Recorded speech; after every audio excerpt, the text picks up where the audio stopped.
love you, Blair. I love you too. Hey, everybody. So I'm here with my dear friend Marco, and Marco is a spiritual psychologist. He is living in Ottawa, Canada. He's originally from Mexico. And I know Marco from my time spent in Thailand, where we both were students at a tantric yoga school. And we were both there for quite a few years. We both have vested interests in spirituality, psychology, spirituality, and today we're going to talk a little bit about how those things are overlapping for us right now, and we're going to talk about some things that just have been coming up on the spiritual, political stage lately. So welcome, Marco. Thanks, Blair. Thanks for the lovely introduction. Yeah, it's great to chat. I always learn a lot when we chat, and I'm really curious to know what you have to say. So today we're talking a bit about this really well-known public figure. He's gotten a lot more well-known as of late, partially because people like him and partially because he has a lot of detractors and people who really don't like him, and that's Jordan Peterson. So Marco, maybe you want to tell me how you got turned on to Peterson, or what that, and how that has come into your life. For sure. And also, as the last dialogue we had together, we wanted to do this in the spirit of truth and helping each other find truth together. So coming up with my ideas, coming up with Blair's ideas, and meeting them together so we understand and we find more truth together. So that's like the spirit of this conversation. For sure. The way I got into Jordan Peterson is because YouTube kept harassing me to look at his videos. Because a friend of mine told me about a year ago to listen to Jordan Peterson, but I didn't pay attention. Nothing. It's like, yeah, right. Like, I don't have time. I'm studying. I was like, who's it? What's this guy going to teach? But then Russell Brand came up with a video, and I'm subscribed to Russell Brand, and also Charisma on Demand, which is another YouTuber, made 2 videos within a week or 2 of this guy. So I was like, who is this guy? Like, why are all these people that I follow that I really appreciate talking about him? So I listened to them, and I was like, this is interesting. I still didn't know where the controversy came from, but I started listening, and then YouTube showed me a couple of suggestion videos, and I started listening to him. It's like, wow, like, this is amazing. It's like there is so much truth and common sense in what he's saying that I didn't understand. I didn't even know there was some controversy about him until a couple of days later. Then I told my friend, and my friend is like, yeah, I told you about this guy like a year ago. This guy's amazing. And I think one of the reasons I got so attracted by him, it's because the guy that I consider my main, one of my main spiritual teachers, which is also very close to Blair's heart, which is David R. Hawkins, he says how most of what he talks about is about spirituality and consciousness, enlightenment, things like that. But when he talks about problems in the Western developed world, he says that if there's anything that can bring down the West or collapse it from within, it's moral relativism, married to Marxism. And I understood him. I could see why this interplay between describing people as the oppressors and the oppressed, as in Marxism, could be very detrimental, as it killed about 90 million people last century and continues to do so through Marxist ideas and communism. And on the other hand, moral relativism, saying, oh, there's nothing good, there's nothing bad. Who are we to judge? We are in Canada, the West, whatever. We're privileged, most of us Caucasian, so we don't really know. If people over there in other countries are lapidating others because they commit adultery, it's like, is that good? Is that bad? I don't know. And he was saying how the problem with that. So I listened to it and I paid a lot of attention. And he said how also it was coming from universities, and how a lot of universities were being also very more relativistic, especially law school and sociology. So that always stayed in my head. It's like, these things seem bad, this thing, I follow my thought and seeing how Marxism and moral relativism, it's bad for the world. But I kind of kept it at that. Then I did my undergrad, my master's. But now that I started listening to Peterson, and he's like, yes, like if there's something bringing down the West, he gives it, he says it's postmodernism, which has moral relativism, neo-marxism. Because those are the things that can bring down the society, which I think it's problematic, but it's also fascinating how culture can crumble from within because it's losing its moral compass. Just saying there is no moral compass. So that's one of the things that attracted me to him, is like, Hawkins talked about it a little bit, and Hawkins talks a lot, and Peterson talks a lot about it. So it really resonated with me. So Hawkins, from a spiritual perspective, he, as far as I know, he rarely talks about politics, except for calibration, that kind of thing, which is like this idea that certain acts and energies and emotions can be calibrated on a scale. So you can actually judge something as of a higher consciousness or lesser consciousness, which is kind of the opposite of moral relativism, right? Like if everything were just relative, then everything would be at the same calibration. And Hawkins is like, no. Anger, for example, is a higher calibration. And I'm more familiar with the emotional calibration, because this is where I really, really resonate with Hawkins. So anger, for example, would have a higher calibration than guilt. And acceptance has a higher calibration than anger. And then similarly, like Hawkins calibrates religions, and he calibrates ideologies. And so from a spiritual perspective, it was really interesting for me also to hear from you that Hawkins had this pretty harsh perspective. If there's only one thing that can bring down the West, it would be moral relativism. He would say from the outside, terrorism, and from within, moral relativism. Okay, so that's really fascinating. Like, just from as a starting point. And then along comes Peterson, who is not really a spiritualist. Like, he's a professor, he's a clinical psychologist, and he's espousing these ideas that kind of that very much align actually with what Hawkins was saying. And I know that intersection for me, and I know for you too, is like, whoa, okay, so my ears perked up. Like, this man Hawkins, who I look to for so much guidance. This is kind of a bigger topic, but why do you think Hawkins has so much authority for you? And we'll be talking about, we're planning to do another dialogue with Hawkins, for all of you guys to know our passion for Hawkins. But for me, like, just before Hawkins, that I listened to Ken Wilber, and Ken Wilber, how he says everyone is right, but not equally right. So so postmodernism would say something similar, but not really, that says everything is right, period. But can you give like a practical example of how postmodernism would use that? For instance, imagine, I took this from a friend who was preaching like a couple of months ago, and he'd say, imagine yourself in the same room with the Joker from The Dark Knight,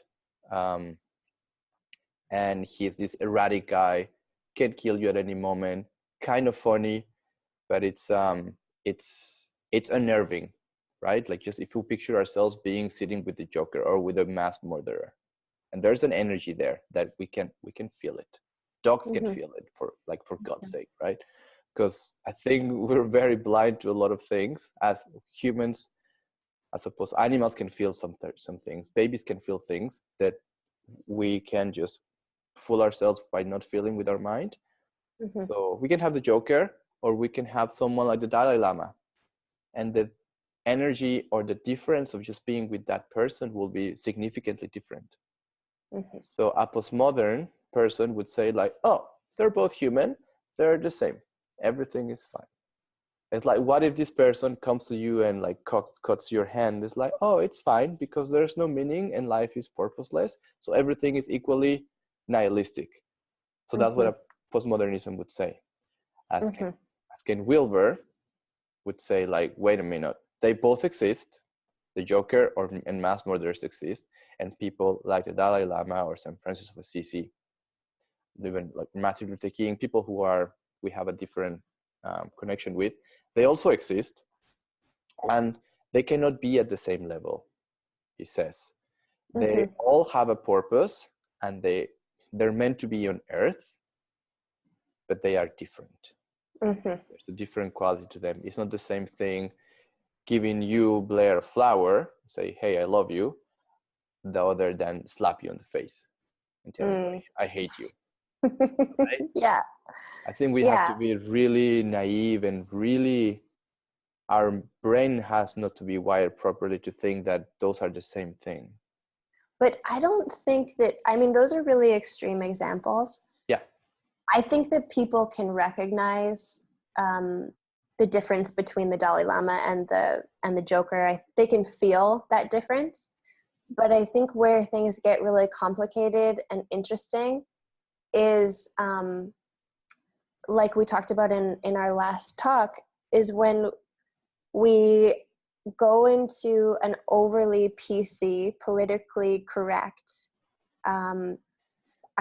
attitude, where all of a sudden it's not okay to make those judgments, right? So like your example was a good one, but I think people can feel that, they can recognize that. And like, I'm curious. So a more subtle example? Yeah, like especially in the context of political correctness. And I know that I can think of some already in Canada, in more politically correct places, there's, this tendency to employ moral relativism because maybe people think they're being polite, because the culture doesn't really allow preference or judgment. I'm thinking of an example, but do you have one? Do you have more of a subtle example? Well, a few come to mind. One in Canada, let's say, I'm trying to think of like a personal example. Where, Canada is a melting pot. There's a lot of different cultures and ethnicities. And we talked about this last time, actually. So this idea of religious freedom, right? Like at its core, that's a really valuable and virtuous law. But what about when a religion supports female genital mutilation? So and I'm using Canada as a broad spectrum example because Canada tends to preference rights over moral responsibility. So saying with that example, oh, well, that's just that person's religion, so that's none of my business. Yeah, who am I to judge? Exactly. Exactly. Rather than being like, wait a second, there's something seriously misguided about that.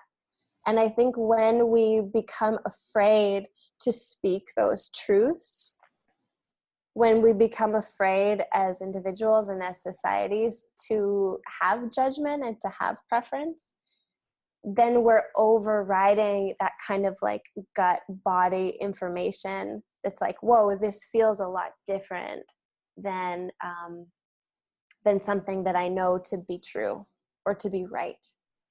Yeah, for sure.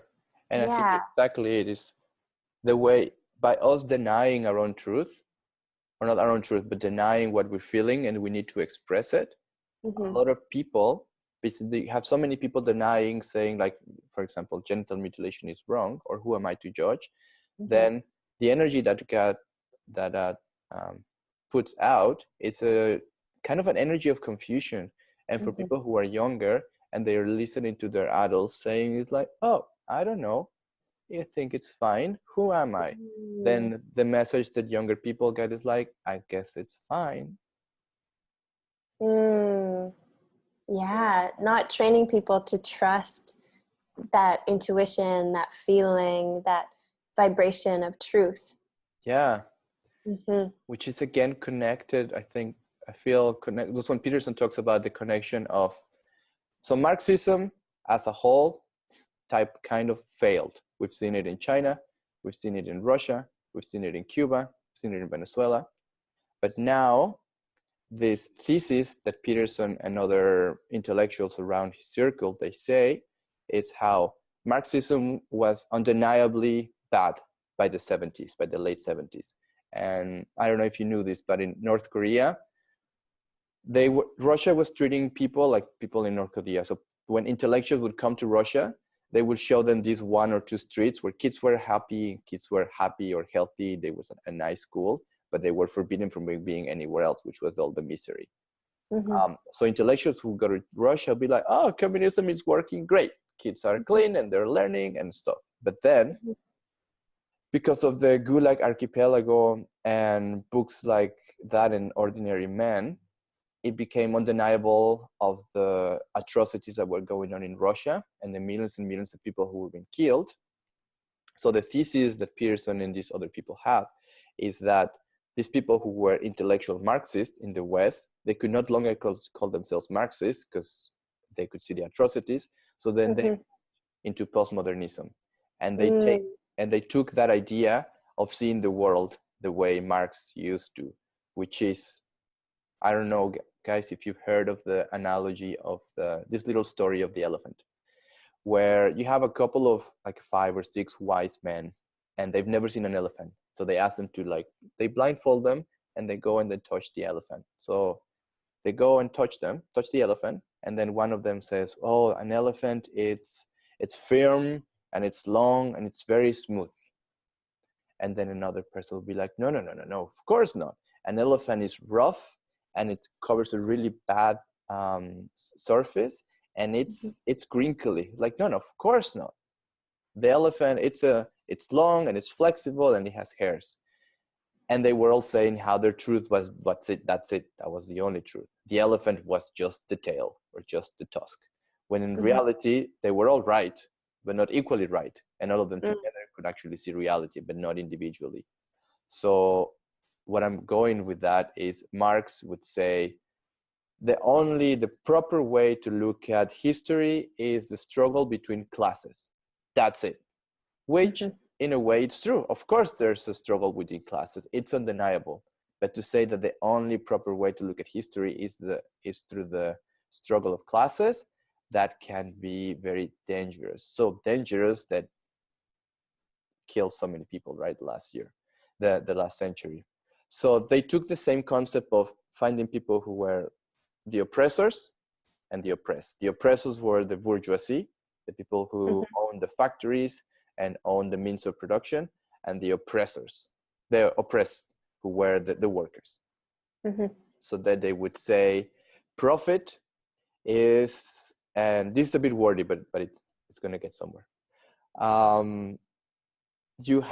If you make profit, if I sell this water bottle to you and it costs me $1 to make, and I sell it to you for $4, that is theft, and that's a robbery, and that's immoral. So that's what he was saying. Capitalism is immoral, and making a profit and out of something, it's theft. But on the other hand, if you rob from people who have, from rich people, that is a moral right, and you have the moral duty to do it. So he completely changed what robbery was on upside down. and it just created horrible things. So these guys could not call themselves Marxists again, started being postmodernist, and then they started, and at the same time, there's some really good aspects of feminism, but other aspects that are not so good about feminism is that they took a lot of these ideas from Marx as well. And they go into the culture, they have the Marxist lenses of, okay, the only way to look at the world is through class struggle. So who are the oppressed? Women. Who are the oppressors? Men. So and then when you go into intersectional feminism, then it's broken down even more into lines of race.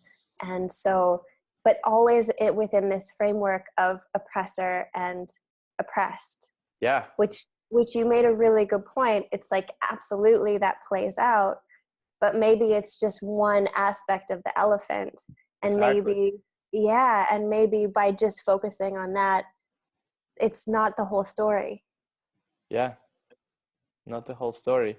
And one of the reasons I was mentioning this, I think it's that because those ideas have been introduced into Europe and the US and Canada, is let's identify who are the oppressors in Europe and Canada and the US. Well, they're most likely to be Anglo-Saxon, most likely to be men, they're most likely to be straight, and they're most likely to be old. So if you have any of these categories, you have no vote and you have nothing to say because you are the oppressor. Therefore, what do you have to say? How dare you judge? How dare you judge another culture? You could say that this is like a shadow side of oppressed politics. Is that once you identify an oppressor, then you kind of deem their perspective void and irrelevant, right? Yeah, I'm seeing this a lot in like, because even though what we're talking about, it sounds kind of lofty, like a little bit, you're giving us really good historical context for what is actually playing out right now, which is still this like Marxist rooted oppressor and oppressed politics. And we saw this in a big way in the Me Too movement, because women came forward and, you know, there were a lot of positive things about that movement. Women coming out and speaking their violations and how they've been hurt, and like saying that's not okay, because I think legitimately some of the things that men are doing, it was like not so clear that these things were grossly wrong. You know, like the Harvey Weinsteins of the world, like if he really thought that he was doing something wrong, then he probably would have stopped long before. So the Me Too movement came in and was like, no, this is wrong. This is wrong. This is wrong. So that's important. But what it also did was create a huge division between oppressor and oppressed. Yeah, exactly. And just I wanted to give a little comment on, I couldn't believe it.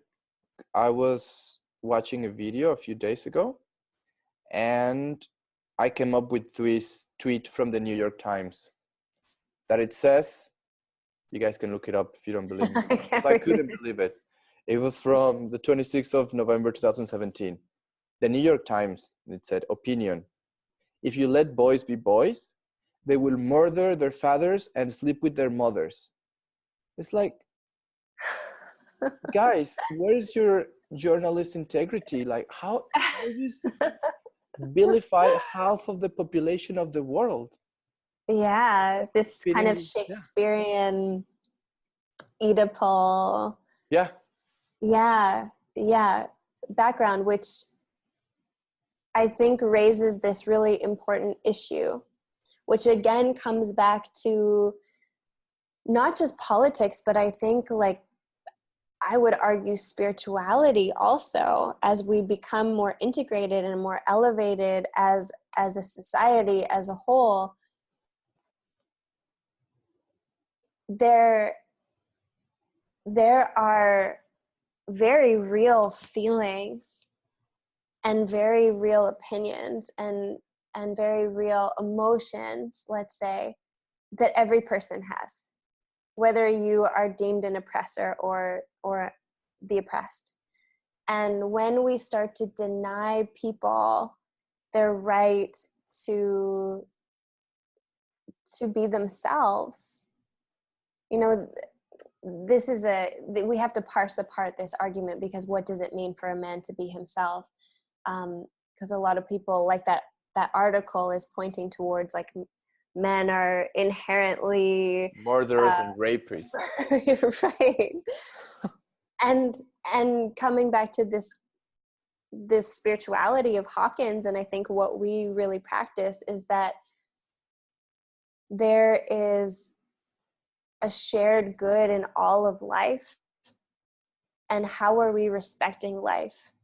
Whether that life is the planet, whether that life is a poor Black woman, whether that life is a white rich man, like, can there be more respect for life? And even, dare I say, like, how can we bring less division and more inclusion into this conversation? Because to me, to say to a specific group of people, whether or not they're in power, to say like, your opinion isn't valid, or you're inherently bad, or you're like this, you're like that, that's really destructive.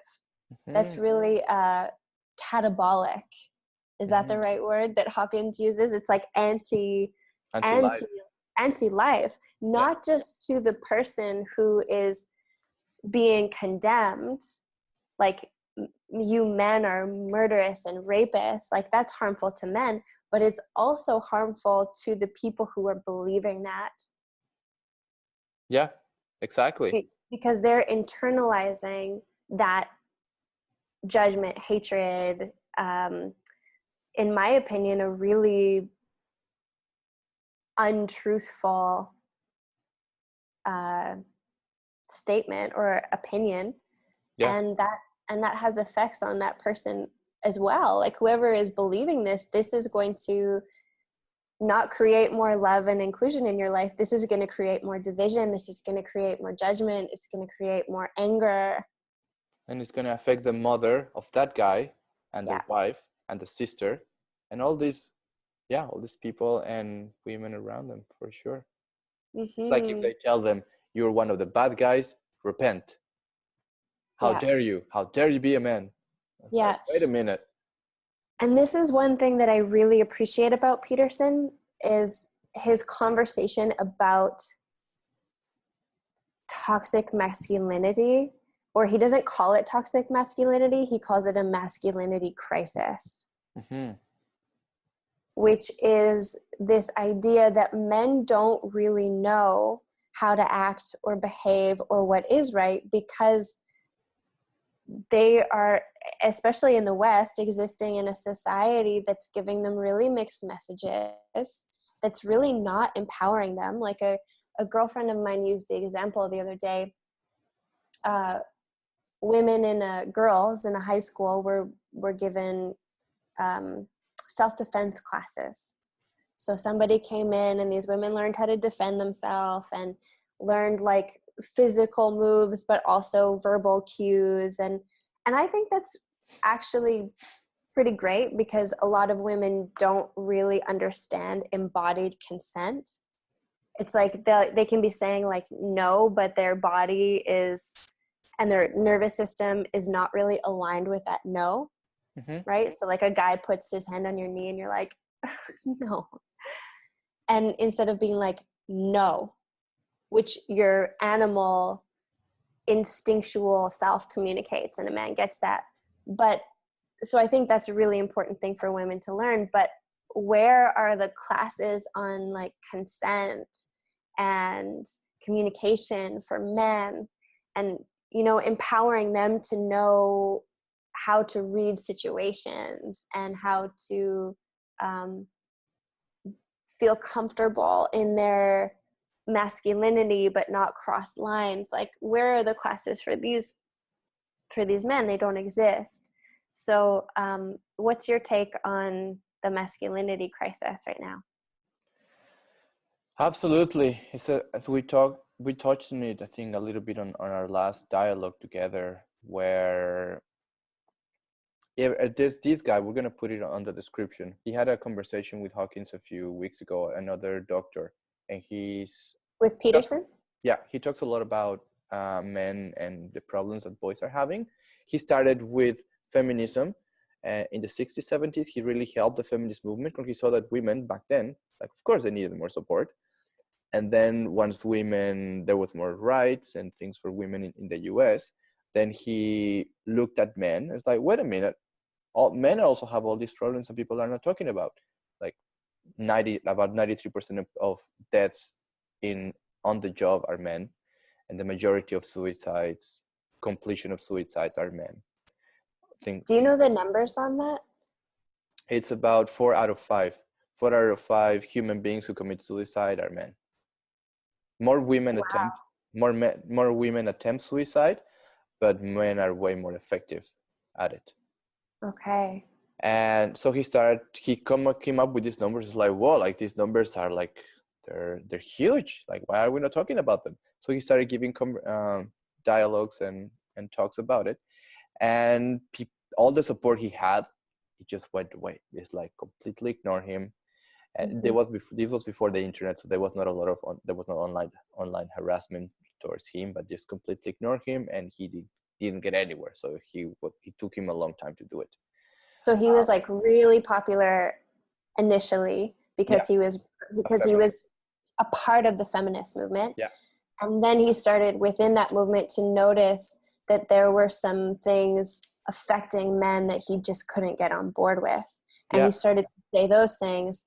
And then all of a sudden he was like not getting called and basically like disenfranchised from the feminist movement. Disenfranchised, exactly. Because I think one of the things that feminists don't like to talk about, or either because they're not aware or because they don't want to, is the people at the top, which is positions in power in the government or companies, the vast majority are men, but also the vast majority of men at the bottom are also men.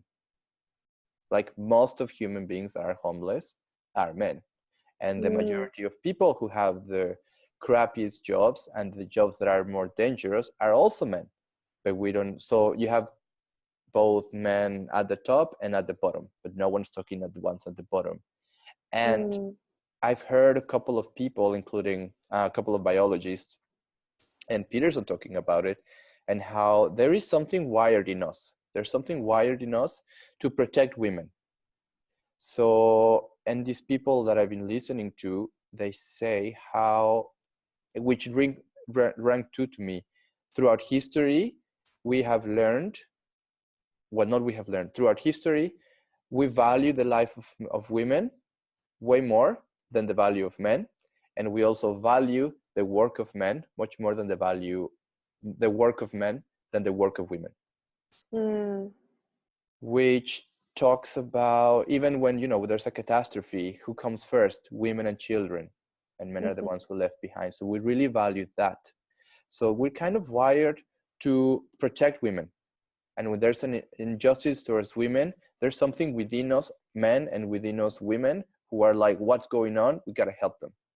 As when a man is suffering, there is not a lot of empathy. It's like somehow we're not wired for that. And I think it makes sense because women are much more valuable to continue the species, right?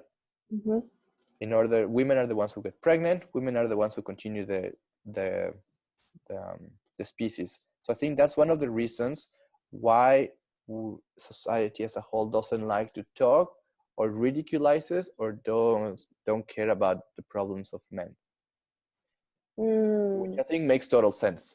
But now, as with anything, the same thing, I read this book, A Little Tangent. It's called Wire for Love, which is about couples therapy. It's a great book. It's an amazing book. Yeah, exactly. Yeah. And then you open the book, and in the first few pages it says, like, actually, we're not wired for love. We're wired for survival. For war. We're wired for war.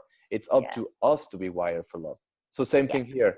Not because we're saying, of course it makes sense that men are being ignored. That's how we're wired. But then it's up to us to remember, like, wait a minute, we're not wired to be compassionate towards men. Let's rewire ourselves. Let's open ourselves to the possibility that men also suffer and they also need our support. Yeah. So you're saying that healthy masculinity has this innate drive to protect women, which I wholeheartedly believe. Also, this is like the work of someone who I really respect, Allison Armstrong.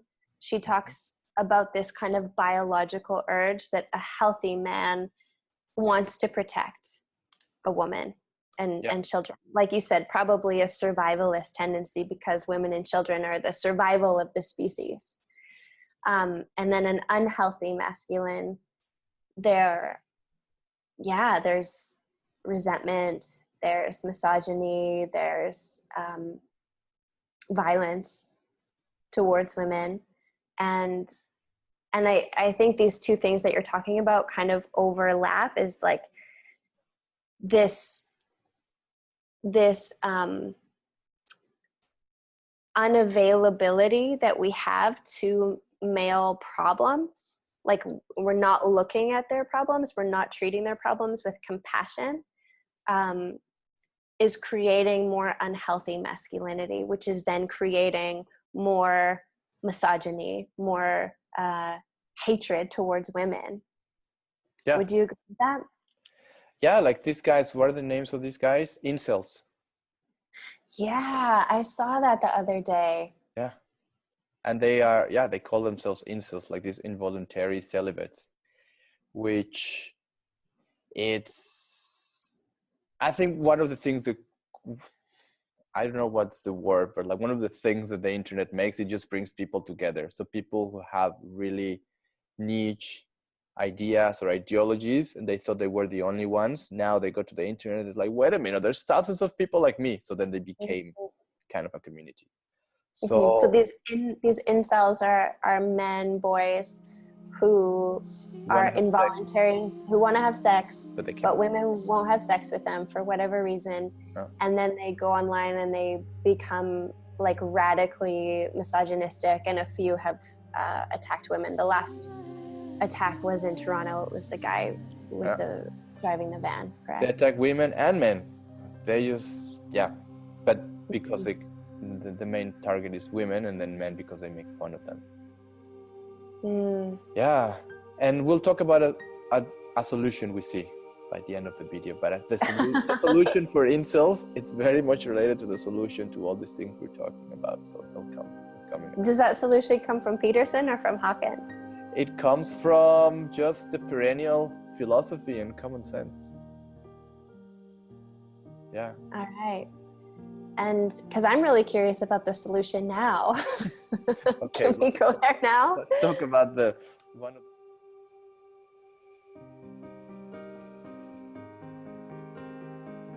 Hello my dear friends, thank you so much for watching this video. We really hope you enjoyed it.